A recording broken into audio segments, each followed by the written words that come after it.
what's up, world? It's me, your girl, Angela. Welcome to the BTrue2U Talk Show. You know what we do. Go ahead and invite your mama, your sister, your cousin, your auntie, your brother. And don't forget your daddy, too, honey, because he might want to be a part of this segment, honey. Y'all, thank you again for being a part of this BTrue2U Talk. You guys are my co-hosts, and I thank you for standing with me. Today, I have another special guest, y'all. I am telling you the truth. We don't bring anyone on this platform that we don't believe in, that we feel like we can stand behind. Now, this young lady that I'm going to bring I have been in her life ever since she was born, y'all. I've literally known her since she was born. We are family, friends. Her mom and my mom live right next to each other. We're so close, y'all, that they had a gate so we can go, an opening gate so we can go in between one house to the other without having to go around. We're close. Never mind. Let me just bring her forward. Please welcome my special guest, Chandra Kydd. Thank you, Angie. Hey, Chandra. So privileged to be here, my love. I'm gonna call her Shan, y'all, because that's what we call her. But don't you call right? her Because I cannot call her Angie. This is family. Yeah. So this is love. We home. Yeah. So thank you. First of all, I want to tell you thank you for coming. Thank you for the invitation. Thank you for coming and sharing on the platform. Look into the camera and introduce yourself to the people. So definitely, I welcome all of you and thank you guys for joining us today. And I am so honored to be here. My name is Chandra Kydd, and I am the CEO of Smart Concepts. I am an author, I am an adult educator, and I am award-winning in that aspect. I am a motivational speaker, so I get the opportunity to go out and speak and train other educators, as well as motivate adult learners in the art and the blessing of lifelong learning. So, and I also have an online academy. So just a lot of different things that I'm engaged in, but it is all for the mindset of growth and lifelong learning. Awesome. Look at you. You so grown. I mean, you real grown. It was bound to happen. Hattie Mays, I'm Hayes' daughter. Okay, every spit up, but listen, you know, like they say, I'm my mama twin. You're definitely your mama twin. Yes. We hear that all the time. It rubbed off. Yeah. And so, congratulations on your book. Yes, thank you. You're an author, and I love that about you. But one of your books stood out to me. Okay. And this is why I was like, I gotta have you share that. And that book is Don't Get Bitter, Get Better. Get Better. Yeah. Of the two books, that's the one that's actually selling the best. Mm-hmm. And I really and truly, from the feedback that I've received, is that people will say, oh, I identify with such and such a character, Mr. So-and-so, Mr. So-and-so. So, you know, a lot of the male characters in the book, because this is my story, mm-hmm. all right? This book was not written, honestly, the book was not, in my mind, it wasn't going to be a book. It was me writing through pain. It was meant to be just a journal, if like you a diary would. to It was yourself? meant to just me to get some things out. And it was also meant for you for healing for yourself. that was what it was meant, because honestly, my heart was absolutely shattered.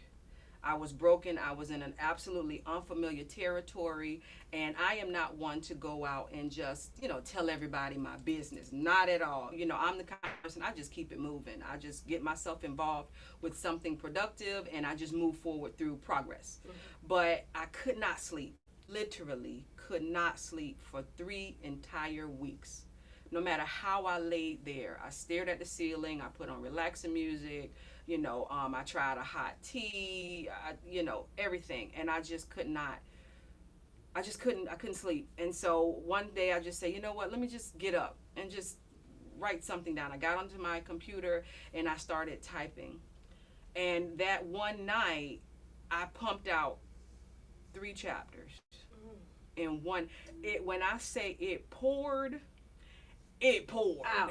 It poured out. And it was da da da da da da da da da.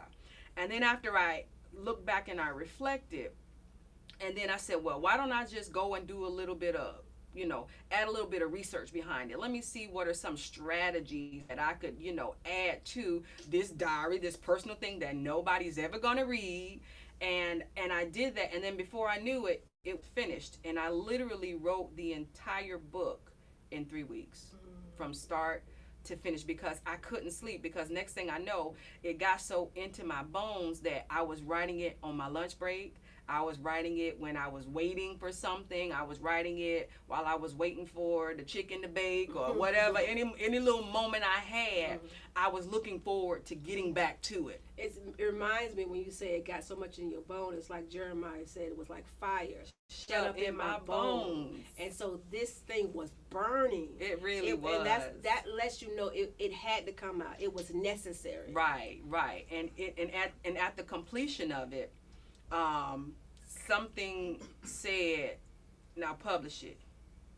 I said, the devil is a lie. I said, absolutely not, because now my mama is going to read this and she going to find out. I know that's really what I said to myself. Wait, now. That's what I said. What I want to say is that it was a devil, but something said, you could call it something said, but it ain't something said, Shad.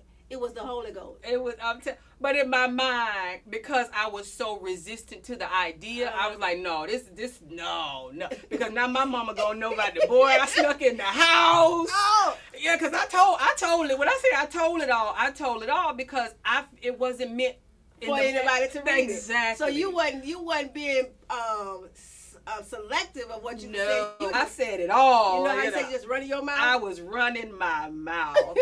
And so when something say no, publish it.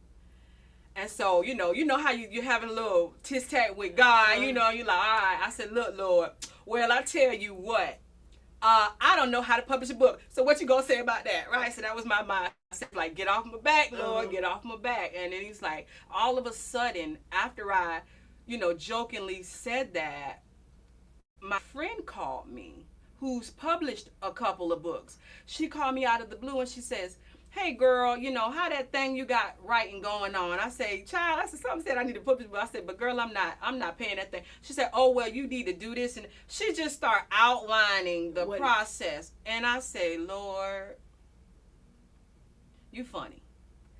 But And at that point, I was like, okay, Holy Spirit, I'll be obedient and I'll publish it. I said, but Lord, don't let my mama read it now. I said, because listen, I may be 40-something, but I'm still scared of my mama. I'm still scared of my mama. So I said, Lord, don't let my mama read the book, But I really and truly, something said you have to, because you writing it was for you, but publishing it will be for the many people who feel like they're the only ones going through a similar situation, who are holding on, who are not getting better, they're getting bitter. Yes. So even the title was literally, it came to me in such a divine manner, and I was like, okay, I hear you, I'll do it. No matter what it takes, I'll get it done. And I was nervous. It was my first time. I had no clue how to do it, but I did. And my friend outlined it for me. And then I got into research, because I'm a big advocate of getting up at 4 a.m. I'm a big advocate of getting up at 4 a.m. So this is time when I do research and learn and all of that, because I can't spout, lifelong learning if I myself don't love to learn. So I love to learn. So I started researching, finding out what to do, and I started, getting the ball rolling. And sure enough, I had gotten a response from some publishers who were like, we would like to publish your book. When you decided to publish the book, did you try to go back and snatch things out of it before you? I did. I did, and there actually were a couple parts that I went back and tweaked, near the end. And so what my friend came back and said, well, one day you need to redo this book and do a part 2, where you add, because there are some other parts that I left out. I didn't go into as much detail as I could have, but then she said, you know what, because she read it, she proofed it and everything, and she read it a few times, and she said, you know what, you could have, add this and that. And I said, well, I took, and she saw several revisions, so she saw well, didn't you have something about that before? And I was like, yeah, girl, I took it out. So she's like, no, you when you're going to redo this one, a few years from now, and you're going to add these things back and expound upon it. Did you take it out because of shame? Yeah. I took it out because of embarrassment. But also I think now that it's been out and I've gotten a lot of feedback from people, I think that there are some things that I need to add to. I need to extend certain things. And there, for example, there's a part, and all the guys have a Mr. name. They're Mr. something. And there's one gentleman named Mr. Too Good to Be True. And so someone had made a comment. She bought the book, read the book, and she met a gentleman, and this guy has been absolutely amazing to her. Never had a man to treat her like this guy is treating her. But she started holding back because she was afraid that my Mr. Too Good was going to be her Mr. Too Good to be true. Oh, okay. So the book that okay, first of all, y'all, the book is good. We're not going to tell you details about the book, but the reason that we're here is because of the book. Right. The book brought purpose, right? And so you said some things like it was your story, but it's not for you anymore. Right. It's for somebody else. And that's Correct. what life is. We live our life to witness to someone else. Everything we go through is to bring somebody else out. Correct. And so now God got you sharing this story to try to bring people out. But what is it that you're coming out of? So, in the book, and I mentioned that I had to go back, and here is, the book itself. The thing that I had to go back and where I said I needed to add some elements of research and some, other information is because once I got to the point of the mindset that it has to go beyond helping myself, there are parts in the book that are called takeaways. And so, for example, one of the gentlemen in the book, I mentioned a guy who was in my life. You fall in love, and then but that relationship gets you into debt. Mm-hmm. I got into big debt, after this relationship, as a result of this relationship. And so what I wanted to do is make sure that I explained in detail how I dug out of the debt. Mm-hmm. Because whenever you go through a trauma, you have, that fight or flight reaction. For some people, it's the fight. For some people, it's the flight. Whether it be you run and hide and you shut yourself up and you cut yourself off from the world, whether it be you go into depression, whether it be you start self-hating yourself, all of these different scenarios. Or you could have the fight where you're like, I am not going to let this kill me. Mm-hmm. And so a lot of times my reaction is, I am not going to let this. That might be the Hattie Mae. That's the Hattie Mae. That's the Hattie Mae. If you're going to do what you're going to do. So I was like, you know what? So my mindset is, the best way to deal with the situation, like I say, I usually take on a project or do something that's productive, and that helps me to grow beyond the pain and the trauma. But with the book, I wanted to make sure that I am providing advice. I am not just wanting to tell my business. I tell my business to let readers know that I am not some ologist, psychologist, dicologist, whatever. I am a real woman who went through some things, made some mistakes, and truly learned from them by educating myself. Education is critical. And it's little things that you can do to just elevate yourself to get better, because I know a lot of people take the other route, revenge, being, begrudging, trying to get back and all of that.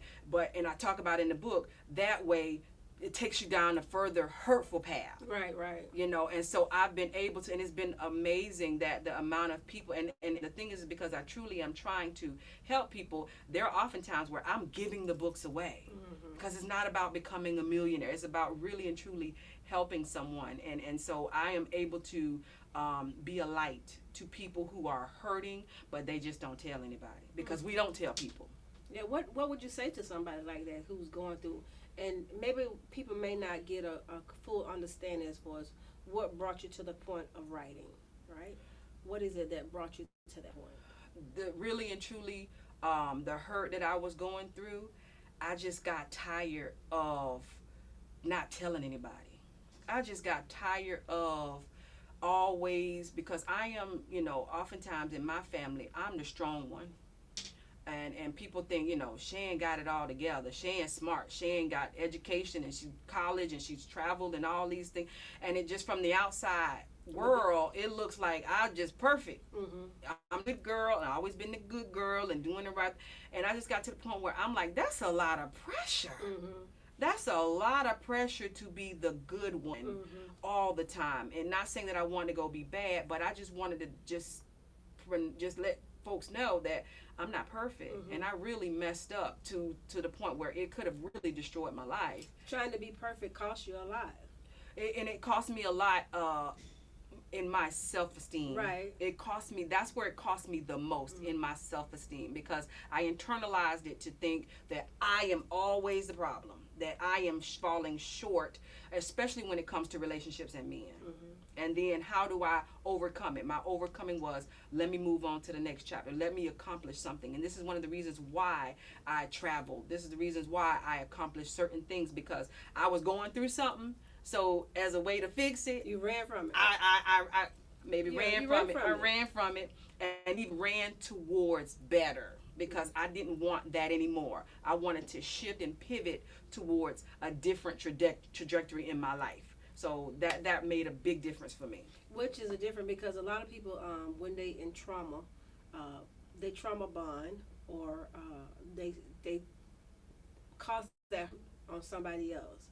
But instead of that, when you say, don't get bitter, get better, you literally did that as far as yourself from the inside. I made sure that you went for the greater. Right, right. Yeah, because I realized in the message throughout the book, I constantly echo your mindset. It makes all the difference. For example, I'll give you a quick scenario. I had a young woman who found out that her boyfriend had cheated on her. She found out, she caught him in the act, and her immediate response was to jump up on him. She got it in. She put some blow in, and it could have been a moment where he called the police and pressed charges. And she, having a child, that could have been a devastating blow to her child, because at the end of the day, the children are the ones who suffer the most. Right? So he would have gone on about his life and moved on with other.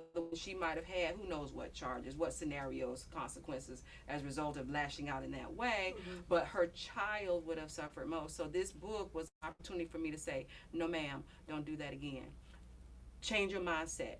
Thank God you found out now, before you guys had children together, before you guys got married. So if you change your mindset, you should be actually saying thank you for revealing who you are now, as opposed to 5 years from now, 10 years from now, when there's so much more invested in my time and in my life with you. So I said, change your mindset, and you will realize that this was actually an opportunity for you to walk from something that might hurt you way worse down the line. Yeah, that is so true too, because a lot of time our emotions just overtake us. Yeah. And we're human, and so Yes. you said something earlier. You said that a lot of things, as far as you trying to be perfect, cause you to suffer for yourself, as low self-esteem. Talk about that. Talk about how some people will see you trying to be good could also turn into low self-esteem. Right. So one of my issues that I dealt with all my life was obesity. I've been heavy maybe since I've been out of diapers. I have no, but it's every picture, but every picture I see at my mama house, I'm on the chunky side. Fat. I'm pretty hot and tempted, right? But I'm thick, layered, extra, And so, that alone, and my mom is not mom that kept us in the name brand stuff. We weren't rocking the Nikes and all that. I was wearing the the Bobo. Where the top matched the bottom, and it's all coordinated, the swap shop and all of that. So we just didn't have the trendy things, and that alone, especially when you're heavy, kids are mean. And when you're growing up, you're always too something. Me, I was too fat, too black, I had a jerry. Oh goodness, I had a jerry curl. Girl, we could have been sisters. I had all of these things that people constantly told me negative. I was too. Yes, they were like, these are what, I had an overbite because I sucked my thumb, and I had all of these issues, and it just constantly, my self-esteem was so low. So when I started to get into the realm of dating and being with guys, I was never good enough. No matter who the guy was, I was never good enough, because in my mind, I'm too fat, I'm too black, I'm not stylish enough, I'm not one of the pretty girls, I didn't have all of these things. And so a part of my healing journey is when just before I hit 40, I decided that I was going to lose some weight for real this time, you know, and because I've, you know, yo-yoed over the years, you know, lose 10, gain 15, but I've always been heavy, heavy, heavy. And I got sick and tired of not being pleased with me, despite what anybody else says. I want to just look in the mirror and say, I look good. And so I wanted to make sure that I was healthy because I was not healthy. They're telling me I'm borderline diabetic, telling me I'm overweight, you're telling me all of these different things. And it was important to me that I take care of myself, my mental and my physical self. And I didn't think about these things. Nobody really comes to you and talk about mental health. Nobody talks about these things. We only start really, at least I only started really hearing about mental health since COVID. Yeah. But before that, nobody talks about taking care of yourself, doing yourself, self-care, self-love, and all of that. So this is something that I wanted to make sure that I kind of lace gently throughout the book, because I talk about that confidence that I had to grow in myself, and that a lot of it came through my weight loss journey. Hold on one moment. Hold on, you guys. We'll be right back.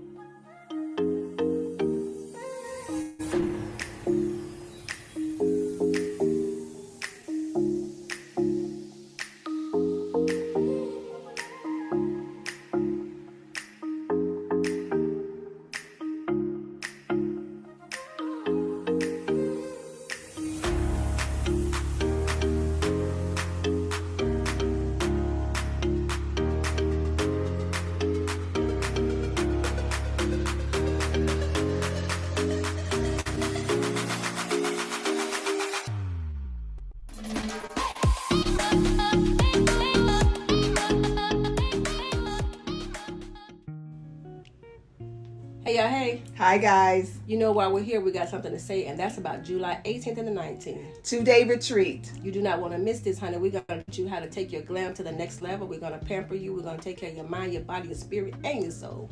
This is our Gracefully Growing retreat, which is going to be all about self-care.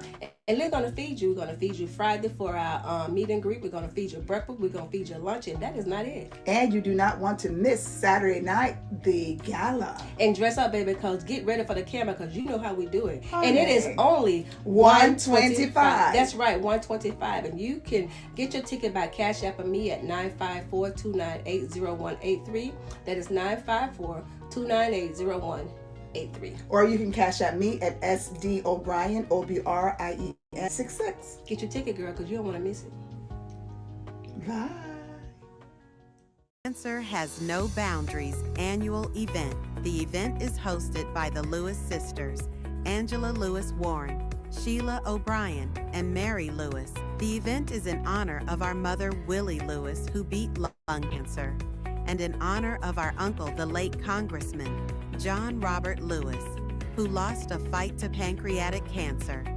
Nominate someone you know that has fought the battle with cancer and won or fighting the battle, and someone who has nurtured a loved one during their journey of cancer. We would love to honor them. November 1st, 2025. Time 7 p.m. to 11 p.m. Cost $75. Thank you in advance. So, Shan, before we went to break, you was going to tell us about your weight loss. Right. So, you know, that was important for me to do for myself. I took it personally, and I knew that the only true way to do this, because I have 3 babies, and what good is all the things in the world if I'm not healthy, if I don't have the energy to keep up. If I want to be there for my daughter's wedding, I want to be there for my son's weddings and the graduations and the grands and the great grands and all of these things. I want legacy, but I want to be strong and healthy to see a lot of it come to pass. So I had to get my health in check. So while weight loss was the physical evidence, the tangible evidence, the health, I didn't want to be on any insulin. I didn't want to have to deal with the sleep apnea and put doctors talking about a face mask, and I didn't want to deal with any of that stuff. So I said the blood pressure is a major issue, right? I'm talking about very high blood pressure. Mm-hmm. And so I did not want to be dealing with these things anymore. So I knew that a big part of that if I could get this weight under control, I can tackle some of these other issues. How much did you lose? It was the 80 pounds. 80 It was pounds? the 80 pounds. So that was, it was a lot. It was a lot. And it was hard to do at first. But once I lost 25, at that point, it was like, well, let's just keep going. Okay. At this point, it was like, hey, we got to flow at this point, because now, in order to have gotten to that part, I've already created a pattern of consistency. I just need to follow through. What was your goal? My goal was to get down to 145. Okay. Yes. So I hit 150. Last 5 pounds, I'm telling you, the last 5 pounds, They hunting you. They hunt me. They're like, no, I don't want to go. 5 pounds, you know. But you realize you look good regardless. Yeah, of the oh 5 man, I tell you, I always, joke about it. And it's so funny because my students, because I've literally, and I'm so blessed, I've had literally thousands of students. And I run into them, and that's why I can't act a fool in the streets, because I run into students everywhere. And I'm talking about, I'm in Orlando running into students, I'm in Miami running, I'm everywhere, and I run into students. My waiters at the restaurant, they're in the grocery, they're everywhere. So when a lot of times they don't recognize me because they were my student when I was heavy. So I stare at them, because I never forget a student, I never forget their names. So I stare at them, and I can tell they're trying to figure out how they know me.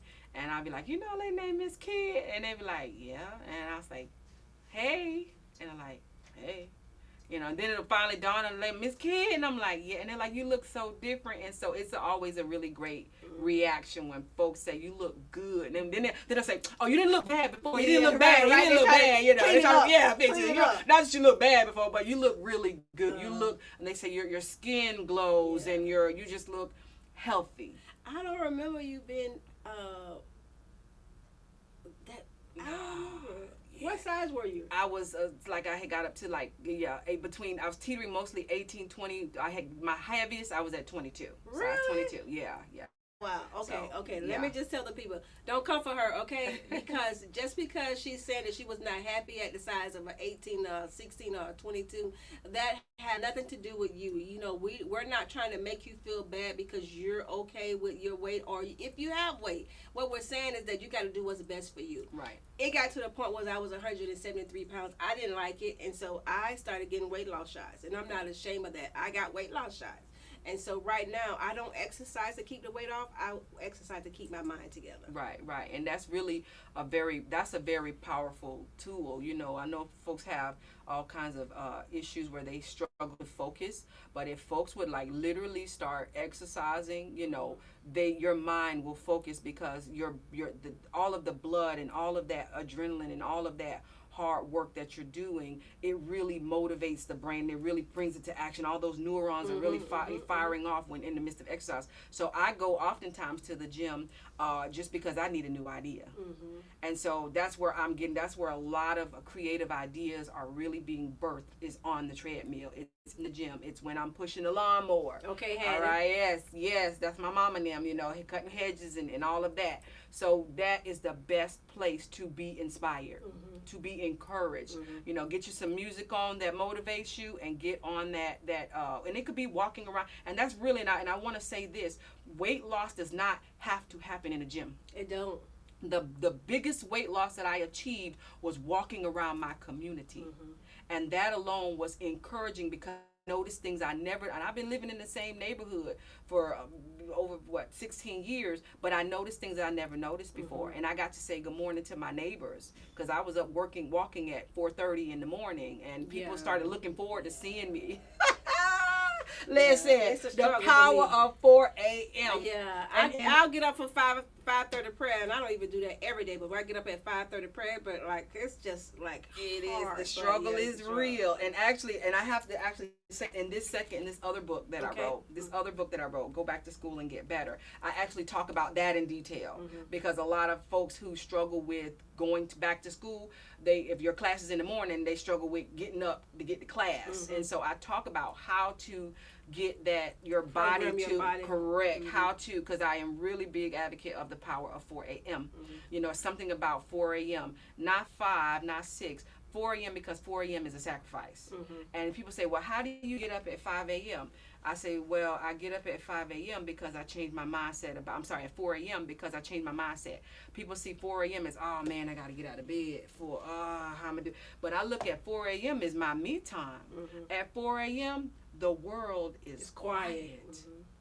The atmosphere is focused. You're at a higher spiritual level at that point. My children are in the bed. No phones are ringing. I am absolutely focused. This could be a time where, and it doesn't have to be a time where you're doing something wild and crazy. It could be that bubble bath at 4 a.m. It could be that book you've been talking about reading forever. It could be that time where you do something just for yourself. It is a great time to start declaring and decreeing. Oh, yeah. And speaking affirmation of your life as well. Definitely. Between 12 a.m. and 5. Great prayer time at 4 a.m. So this is you got to change your mindset, and then you just simply work towards that goal. But in order to achieve that, you literally have to get up at that time 7 days a week. Awesome. 7 days a week. So let me ask you this here, Chandra. That's okay. If you had to tell a woman that's out there that feel like low self-esteem, or feel like she has to be perfect, or if she feel like weight loss is something that she needs but don't know how to quite get there, what would you tell them? Well, I would honestly say, first of all, perfect, there's no such thing, right? Who can be perfect, and what's the benefit of perfection? What you have to do is you have to find what makes you happy, what gives you ultimate peace. To me, that's the key.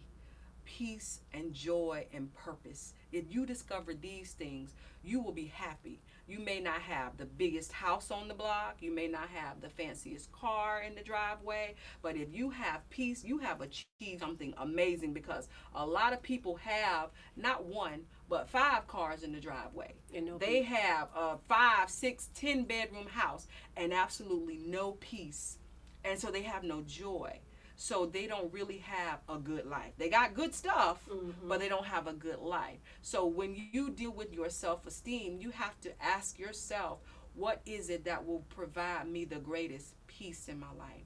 And let me do a little bit of research to find out how to obtain that. So whether it be, I'm not happy with my hair, do a little research and find out how you can do something with your hair. Maybe something out there, products available or practices, or maybe you need to take some certain supplements. Maybe you're deprived of certain nutrients that would help your hair. Maybe you're not happy with your skin or your body, or maybe you're not pleased with your level of education.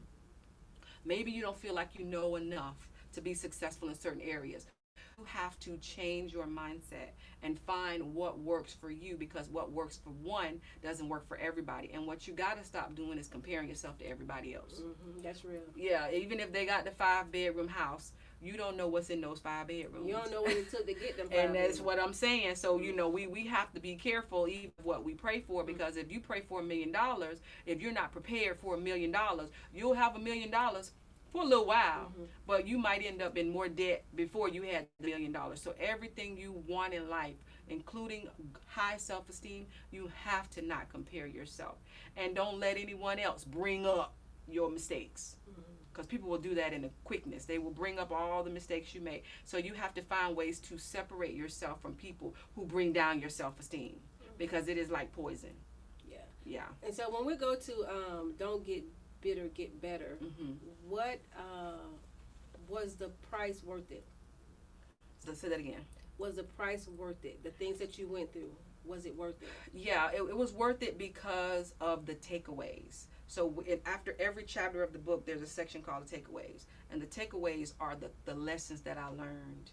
Had I not gone through these things, I would not have learned the lessons. And because I have a daughter, I can now give her the pearls of wisdom to say, hey, baby, don't go this way, because I've been down that street, and that street leads to thus, thus, and thus. So I tell my children, and I know my company is Smart Kydd Concepts, but I would like you guys to strive for wisdom, because there's a difference between being smart and being wise. Smart people make mistakes, they learn from it. But wise people find smart people to learn to avoid the mistakes. So I want my children to learn from me. And this is why I have my kids around me a lot when I'm traveling, when I'm doing these things. I want them to see and grow and learn and me be the example. So it's really important that I learn from my mistakes. So it was worth it. It was worth it. It was worth it for sure. Good, good. So tell the people how they can find you, purchase your book, and connect with you on social media. So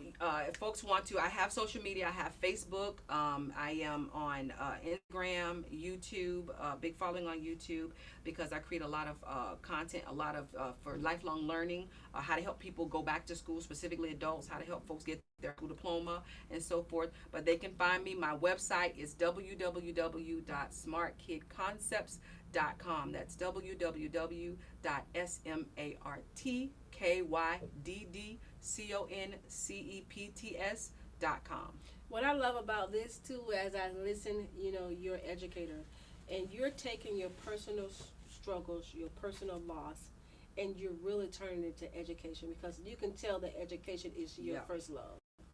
For sure, it is all ingrained. It was not definitely. I was, my degree is in journalism, so that's where the writing. Okay. So this is giving me a chance to go back to the first love, the original love, because I went into education, but I thought I was going to be a big PR, journalist and so forth. So this is giving me an opportunity to kind of rope in that original love and desire. But education is not something that just happens between four walls.